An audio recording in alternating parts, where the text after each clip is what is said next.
Hey guys, Don here. Welcome to the $1 Million Minute, where I'm helping you bring your practice to the $1 million mark and beyond. I want to talk a little bit about my Google business location. So I think I told you we had 4, 8, 9, 10. We had 10 locations on Google. 8 of those were rejected by Google in December, and I didn't notice, and it just has been kind of causing some stress. So we went and reapplied, and I think it's 4 confirmations that they were approved. One wasn't. I have to figure out why that one wasn't approved, but I'm happy I'm getting finally these answers back. It took a whole 2 weeks to hear back from them. So if yours ever gets suspended, I think it's probably a good idea just to keep an eye on your Google listing, because that's where a lot of the patients come from us organically. I also, during the day, I had a nice talk with a guy. He's like probably one of the most intelligent CPAs I know. He's very, very business savvy. And what he does, he referred a book to me called The Referral of a Lifetime. And this is a really good book. I think it's by Tim Templeton. Be a good book for you to read.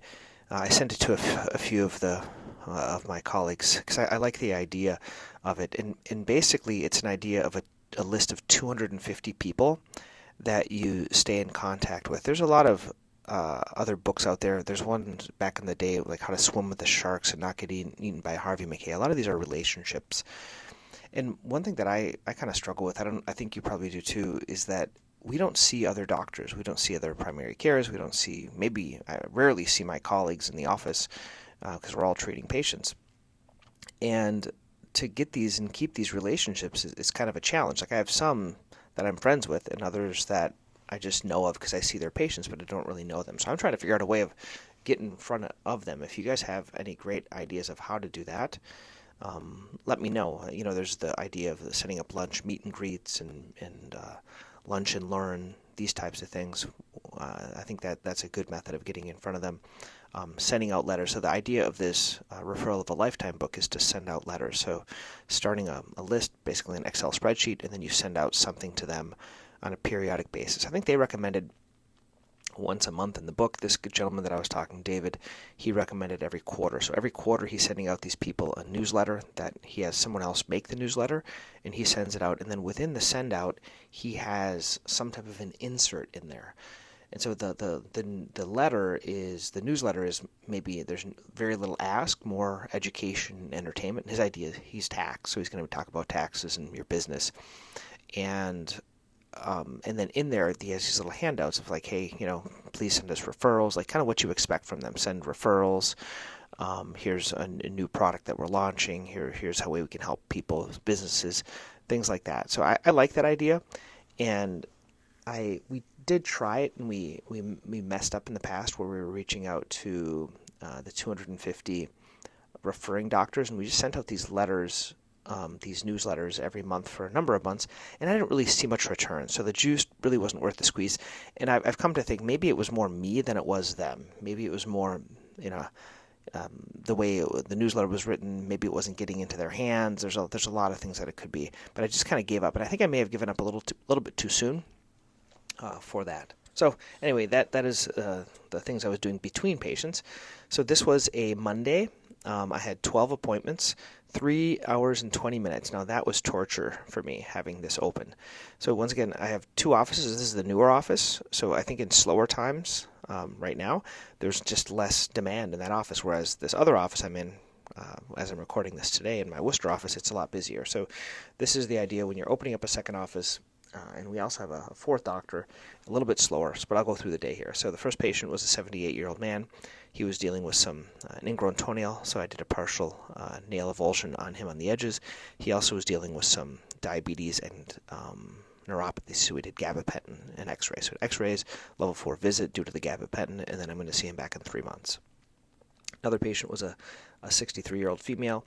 She came back in after having 6 EPAT sessions to her plantar fascia, and she was much better, and I did a little video on her, kind of explaining her trajectory and how she got better, and I'm going to see her back in 2 months for a follow-up just to make sure that she continues to get better.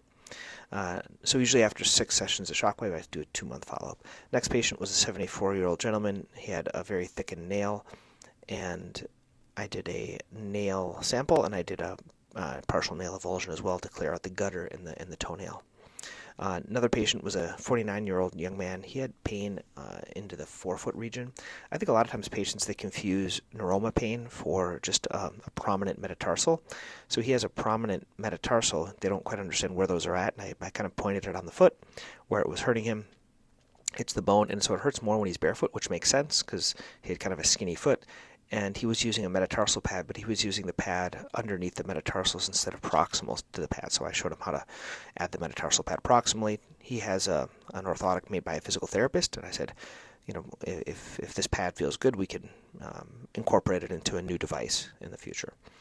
Another patient came in. This was a 34-year-old female. She had some pain on her 5th metatarsal. She has a small Taylor's bunion. We got an X-ray, and on the plantar lateral side, where the nerve is, she was getting a little bit of neuritis, and it was mostly when she's going barefoot on wood floors. So similar thing, not much padding, kind of a slender female, and I think it was pinching on the nerve a little bit. So I recommended some shoe changes for her that wouldn't supinate her foot as much. She has kind of a supinatory foot type due to her substantial Hoka shoes and the over-the-counter inserts that she has in those. So that combination, I think it makes her walk on the lateral side of the foot and kind of overloads that area there.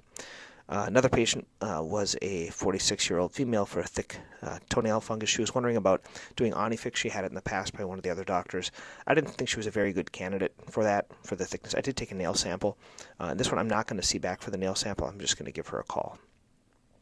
Another patient was a 62-year-old female, 2-month follow-up after 6 sessions of shockwave for her insertional Achilles tendonitis. She's 90% better. She's super happy.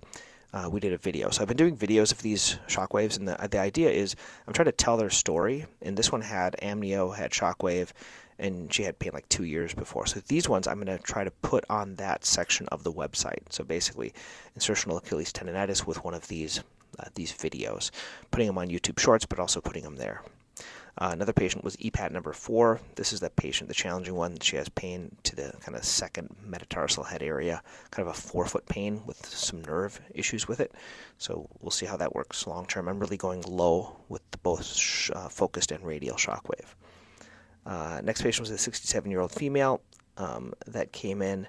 She was also interested in Onifix. I didn't think she was a good candidate. She had a lytic nail to about maybe like a quarter of the nail was attached. It was lytic. It was kind of there was wavy. It was undulated, kind of wavy and thick. And I think that was from not attaching. And it's hard to get a nail to reattach.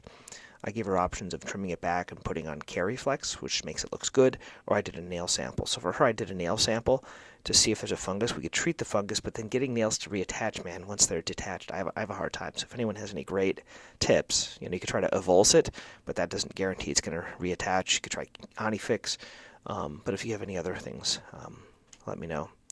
Then there was another patient that came in X-rays for a bunion. I kind of gave shoe recommendations. And another patient was a 40-year-old man.